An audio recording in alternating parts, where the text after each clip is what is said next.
welcome back to the Magic Hours. I am Zoe Flowers, and this is a different kind of reading. This is how you gonna get your spiritual lick back? So last week we did what's their karma for hurting you? And I've been playing around with this idea of the 7 deadly sins. And this isn't going to be technically like a wrath reading because that's not really my energy. But if I had to put this particular reading somewhere, it would be in the wrath category. Okay. So this should be interesting. Again, this is like a total departure for me. So as far as readings. So yeah, so we're looking at how you gonna get your spiritual lick back. And this could be from things that have happened on the job, personal, professional, whatever. All right. And it's a pick a card. So if you've never done a pick a card before, basically I'm going to hold up 3 charms that represent 3 piles. And what you're going to do is you are going to pick the charm that resonates with you the most. Okay.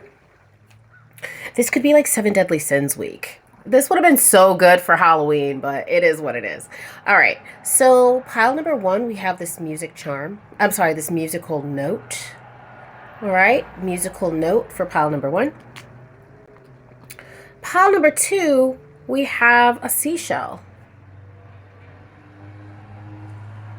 Pile number 3, we have a butterfly. Okay? So again, pile number 1, whoops, music note. Pile number 2, seashell. Pile number 3, butterfly. And we could even just take a minute. If you want to close your eyes, take a deep breath in. Exhale out. And think about which pile resonates with you the most. 1, 2, 3. Open your eyes. And let's get to the reading. Oh my gosh, I feel like this is going to be so fun. Okay, so if you picked pile number 1, you picked the musical note. And so let's see how you could get your spiritual lick back or your return on whatever wrath was done to you. So we got 3 of Cups, which is interesting. So this is a card of celebration. And this is also a yes card, which makes me feel like getting your lick back is actually evident. So yeah, even if you got laid off from your job or something like that happened, Spirit is saying you will bounce back from that. You will bounce back from that. Spirit definitely has your back here. Now, I also wanted to dig into my alchemy deck, because this is just a deck that I don't use enough and it's often so good. So the alchemy deck, when we think about alchemy is basically the art of taking something from one type of substance to another, right?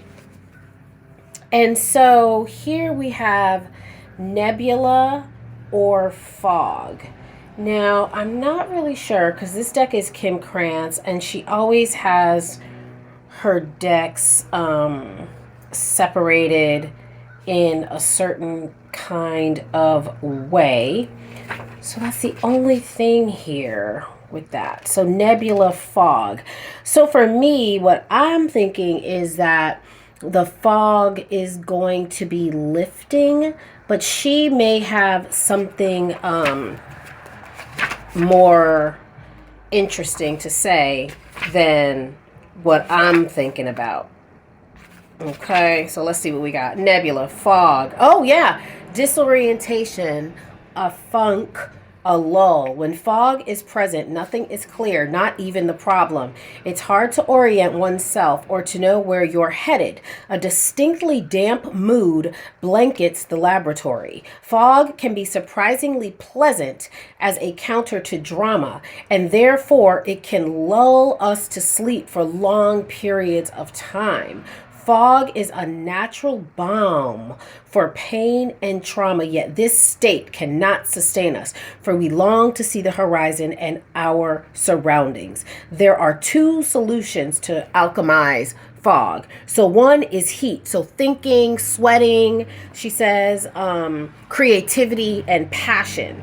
And if that's too much, she says time. Like taking your time and understanding that the fog will eventually lift. So I like that. So yeah, don't be afraid to start to celebrate. And maybe this is, again, just confirmation, knowing that the fog is going to clear. And one of the ways to get this lick back or to get what you desire is to heat things up, digging into your passion, getting out in the dating world, digging into your creativity. Do something to heat up your life. Don't just like lay around and wait for things to get better. Holy smokes, look at this. Spiritual awakening. You see that? So we're not just like sitting around and just like mulling over the things that have happened to us. No, no, no, no, no. We are getting out. And look at how similar the cards are. Enlightenment, life lessons, epiphany, and rebirth. Yes, we love that. We love that. We love that. Ooh. And then we have the runner. And this is all about codependency and a fear of intimacy and listening to your ego. So this was in reverse. And so again, what I'm feeling here is switching out the ego for the spiritual awakening. Switching out codependency for relationships that are built on something true. This spiritual awakening, this fog also, because cups is water. And of course we have water here. And of course fog is also, you know, has water in it as well. And so this makes me feel like this spiritual awakening. There's also a need for, I'm hearing water ritual, but also spiritual cleansing, spiritual hygiene. Yeah. To get that heavy energy, that codependent energy, codependent people out of your lives. Maybe even doing some kind of spiritual bath where you see, sense, or you imagine all of the heaviness being sloughed off your body. Now, this is interesting because we got outdated, old news, discarded. So again, even as I was talking about that, right? Like getting rid of the old, outdated ideas. Even ideas about how you see relationships. And of course, this doesn't have to be love relationships. Again, I'm actually getting like heavy, whatchamacallit, familial relationships. Like if you were raised in a home with parents that were like a little sociopathic, psychopathic, abandonment, like all those things. Lots of spirituality here. So we got balance, spirituality, and practicality. This was in reverse. So again, thinking along those family lines, even if you grew up in like a high demand religion, and now you're trying to make your own way in the world, and some of those old beliefs are still like sticking around. Yeah. Balancing spirituality and practicality. I'm hearing like not throwing the baby out with the bathwater, like not going from like one end of the spectrum to another. Okay, so we also have the triple spiral here, listening to divine wisdom and joyfully learning life's wisdom. So this could actually, this triple spiral here could be a very interesting symbol to work with. Bringing this symbol into your life, putting this symbol somewhere that you'll see it often to remind you of, I'm hearing the perfection of divinity, the perfection of spirituality, which is very different from religion. And look, we also have the goddess here. healing feminine energy. It's so interesting because that word feminine, that it was really coming through for me even when I was shuffling the cards. So digging into that, maybe even like goddess work, maybe working with a goddess like Hecate, or something like that. If that, well, I'm not going to just suggest that. I mean, they do, yeah, I'm not going to just suggest that, but unless you're already working with deities. If you're working with deities, Hecate could be an interesting deity.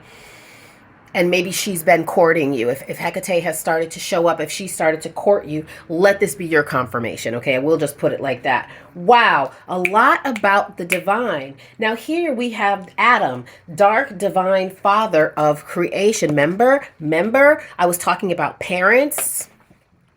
There's something here about balancing that energy, that divine, that masculine, that I hate that language, but what are we going to do? I really do hate that language, but what are we going to do? Balancing, let's say, the receptive energies, and the active energies and things like that.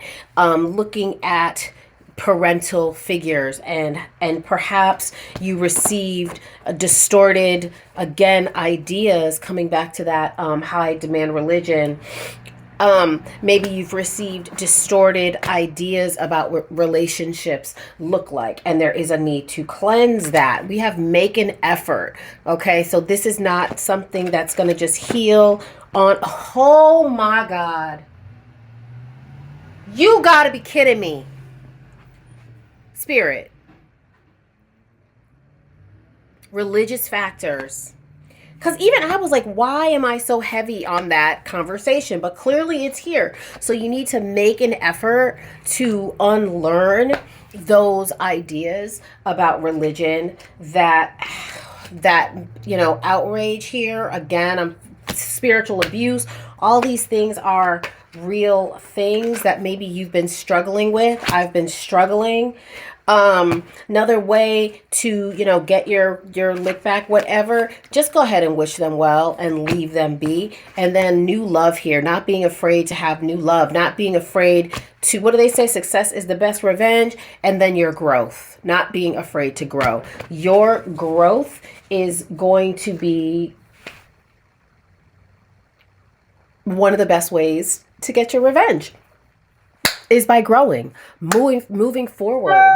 Surpassing, listen, let's just take that little sound as a confirmation. But yeah, that's what I have for you, pile number 1. If this resonated, put a 1 in the chat, and I will see you next time.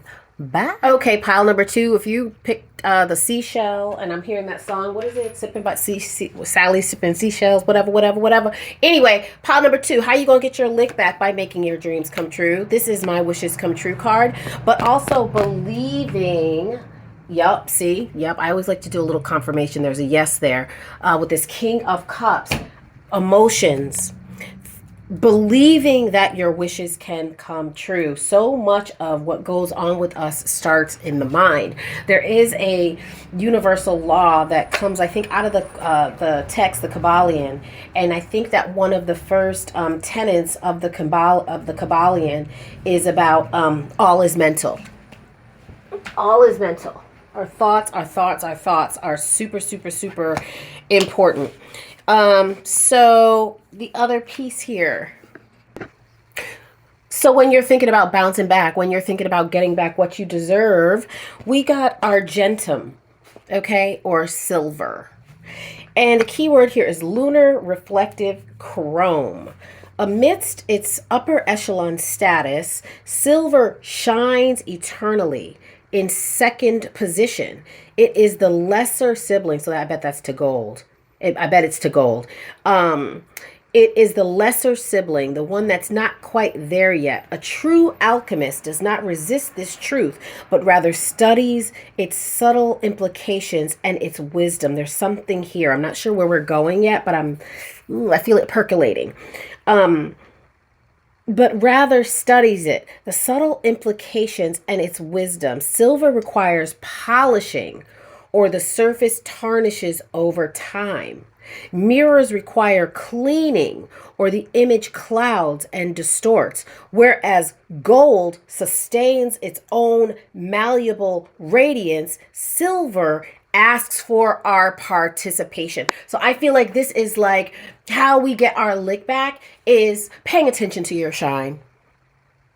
Paying attention to your shine. Prioritizing your shine has to do with making your wishes come true. Silver wants to build a relationship like the moon, a mirror, or a poem. Let it reflect an image back with its open heart and one more moment of willingness. There's something about that reflection too for me, like letting the world see you reflect, like letting the world see you glow up, letting the world see you polishing and shining, letting your betrayers or whoever did the dirty deed to you see you glow up. Don't block them on the social medias. Let them see you glow up. Okay? That's what I'm feeling here. The seemingly cold, stark surface of silver. So I also feel like that's also allowing yourself to have distance from the people that have harmed you. Opens into the imaginal realm. What is there? Your own vastness, the mysteries that beckon you on moonlight nights. Through our daily devotion to silver, we find the truest gold. How do you get your lick back? By devoting to yourself. By pouring into yourself, by investing in yourself, by taking those classes next year, by investing and investing over and over and over again in yourself first. Wow. Okay. So this is interesting. I have heart with a key. Again, opening your heart. And then what does this say about being perfect? Getting together. Perfect. I love that. There's something again about getting together and perfect. Getting yourself together. Getting ourselves together. What else do we have here? Oh, this is interesting. This is interesting because we have this getting together, welcoming love, meeting the one. And then look what we got, the card right under that. Fated meeting. Destiny. Meant to be. Predetermined encounter. What has been does not have to be what will always be. I feel like this goes back to allowing yourself to believe that your wishes can come true and to stay open to that. And this silver to me, oh shit, polishing that silver, polishing yourself, getting ready for what's to come, y'all. That's what I feel. That's what I feel.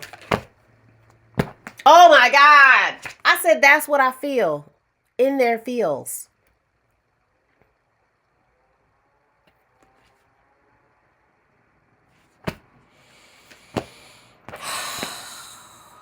Nothing will come of this situation. We have in reverse.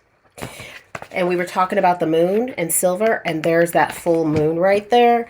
In their fields, nothing will come of this in reverse. Again, fighting back those words, nobody's going to love you like I do, like fighting back those things, and really, I'm going to say fighting for your desires and fighting for your own dreams is what I feel. Wow. And then we have Black Moon, Lilith, and Scorpio, sexual alchemy. So there we are again with the language of alchemy, turning one substance into something else.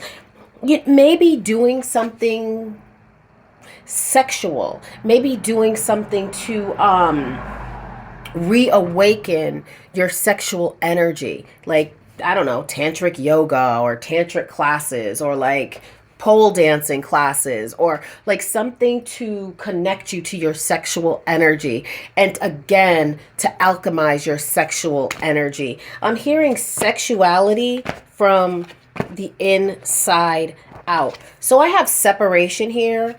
Didn't we talk about that? Didn't we talk about being cold? Yeah. And like keeping a distance from the people. And we have keep an open mind in reverse. So not being open to them, like closing that door. And then we also have codependency in reverse. So again, just closing that door, staying separated, keeping yourself away from, because it says addictions are affecting your romantic life. Yeah. Staying away from the wrongdoers. I don't know how to let go.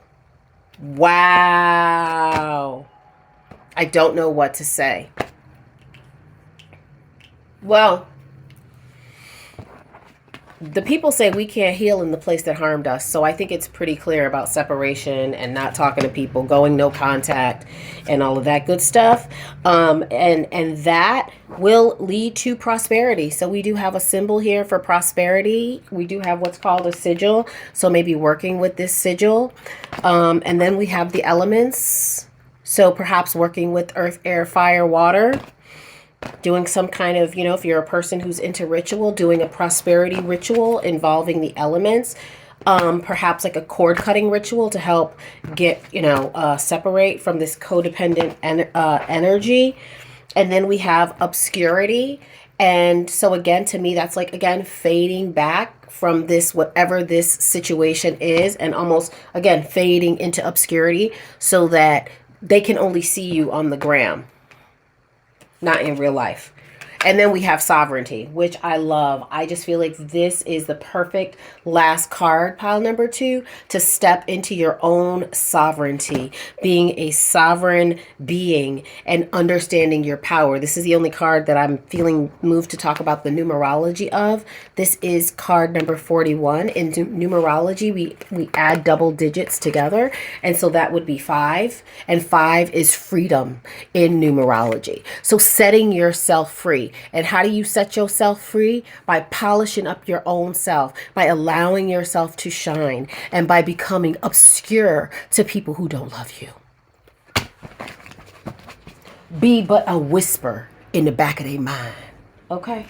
That's how you get your lick back. Okay? Become a whisper in the back of their mind. Okay? All they could do is fantasize about how you was in their life. Okay? That's all I have for you, pile number 2. If you made it this far, drop a 2 in the comments, and I'll see you next time. Peace. All right. So the last one, pile number 3. If you pick pile number 3, you got this butterfly, and we already know what butterflies are all about. Butterflies are all about transformation, transformación. And so one of the best ways to get your lick back is to engage in transformation. Okay? That's what we're doing. We're engaging in transformation. What are we transforming here? What are we transforming? Well, the first thing we're doing is we're stepping into our Queen of Cups energy. Feels like we're transforming our emotions because we have cups here and we have the Queen of Cups, which is all about intuition and inspiration and all of those good things and being sensitive. And so, yeah, I wonder if, we'll see, but I wonder if this is like evening out your emotions, like reducing chaotic energies around you, but we'll see. The second card we have here is the Void or Ether. You know what? I wonder if this has to do with like meditation, like going into darkness. Let's see what Kim has to say. Okay, so liminal, the liminal space, darkness, and destiny. The void is a mystical riddle in and of itself. It cannot be understood by means of alchemy. Because this is the alchemy deck, sorry. Chemistry, science, or spirituality. It astounds the most adept seeker and humbles the philosopher. From the depths of nothingness, all feelings and possibilities are birthed. Yeah, this is definitely giving me like shadow work, deep meditation, to especially with this Queen of Cups being the healer energy and the inspirational energy. This could also be a shamanic journey. I'm also feeling plant medicine. I'm not a doctor. I'm not making any recommendations, but I'm just saying it feels like going into that darkness. It could even be inner child work. Behind the curtain of our material world, the power of eternal spaciousness is at work. This card may appear when something has been released. A relationship, a possession, a title. But the void is much bigger than any worldly energy. When an alchemist approaches the void, destiny shifts in the darkness. And that's in a different color in this book, and it's italicized. Like magnets, you are drawn to it as it is drawn toward you. Holy crap, here we go. Meditation is critical at this time. Just sit and breathe. Surrender to the vastness. There is an electricity between you and the void that is sacred and timeless. From its center, everything is born. So we already know when we experience any kind of trauma or anything like that, you know, heck, even with my mom passing a couple months ago, it's like our center, we could be like ripped, like our anchor can be ripped from us, you know? And then we're just kind of like bobbing and weaving and trying to make it happen. And so pile number 3, that's what I feel here. It's no accident that we started with the Queen of Cups, right? Thank goodness she wasn't in reverse, that she wasn't knocked off her heels, that the rug wasn't pulled up under her. But perhaps in some way you do feel like the rug was pulled up from underneath you. And what Spirit is saying is the way to balance that stuff out, the way to get your lick back is to go into the darkness, is to go into your shadow, is to go in meditation. Now, what we going to do after that? What we going to do after that?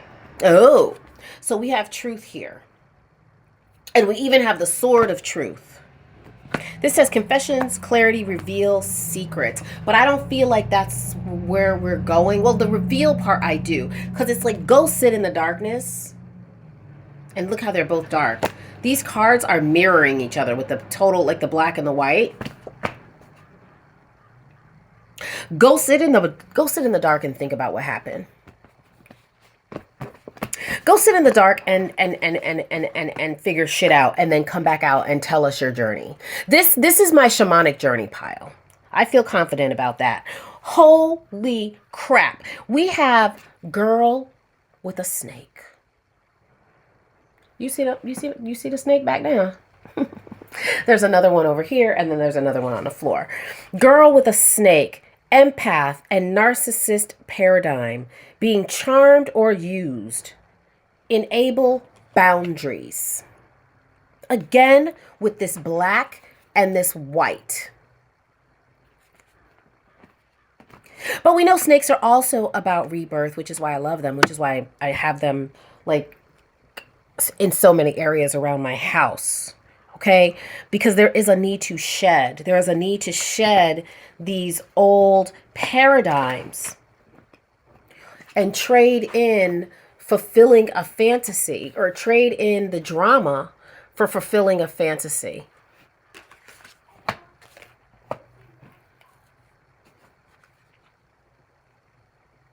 There's also something about boundaries. This card, this girl with a snake, talked about boundaries.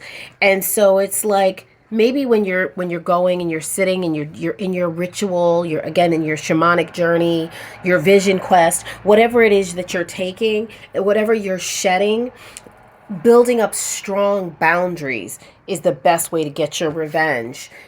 Don't let your past hold you back. The South Node can be about coping mechanisms and the part of our personalities that we lean on too much. And so perhaps in the meditation, in your journaling, you'll begin to see how your past has been keeping you in a cycle. Black Moon Lilith in Capricorn, elevated status. Now we're talking. Now we on a come up. So we done gone into the cave.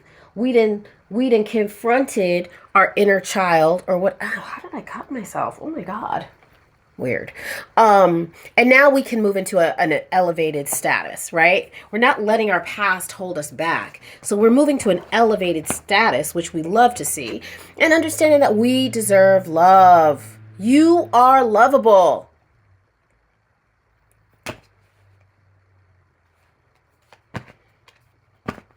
This is lit. We have torment and suffering in reverse. You are lovable. No more suffering, no more torment.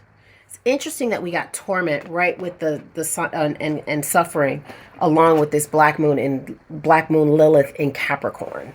Because Capricorn is represented by the devil in the tarot. And Capricorn can be linked to suffering and torment and masochism and all of those things.